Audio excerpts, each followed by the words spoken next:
The nation prepares for Independence Day. A Northeast Ohio family will observe the occasion as they have for decades. July 4th marks 80 years since a young Marine named Lewis McIntosh died while fighting in World War II.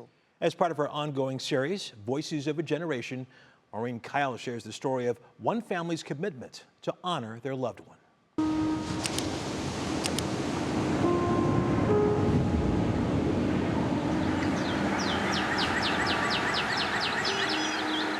Did you guys see the note that Uncle Lewis sent to his mom? Yeah, I saw that one. It is the sweetest thing. This is how his nieces and nephews have come to know Uncle Lewis. All of his Marine buddies signed and put a little saying. Through photos and stories told over and over. He enjoyed life, I think, you know. One of 5 children from a South Carolina family, Lewis Oscar McIntosh loved them all, especially little sister Juanita. I guess he was quite the character. She used to tell stories about it all the time as they grew up, and they were very close. Now, Juanita's children have gathered in sister Gloria Duggar's home to share stories of Uncle Lewis as an 18-year-old Marine in World War II. He was an island hopper.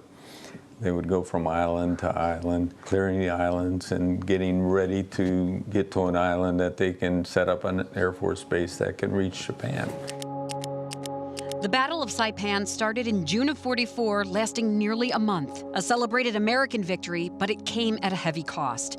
3,500 Marines died. They thought he had gone after ammunition, and they don't know what happened. During this time, the U.S. banned the return of overseas war dead.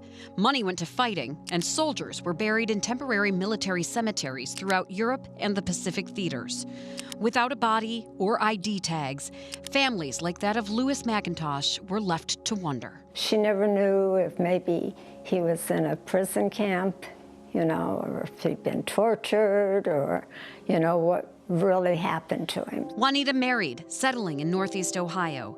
As she raised her family, Lewis was never far from her mind. In her late 80s, she submitted DNA, still hoping for answers. Juanita died in August of 2021 at the age of 92. The family all but forgot about the DNA until a phone call this spring out of the blue. And he says, "We have information about your Uncle Lewis, and I'd like to talk to you." On the other end, Hi. Donovan Mansfield, head of the repatriation program for the United States Marine Corps. We have individuals all over the world that are in sites working off historical data, trying to find remains that have not been recovered yet. These programs exist for every branch of the military. Mansfield and his team have cases from World War II, Korea, Vietnam, and even the Cold War.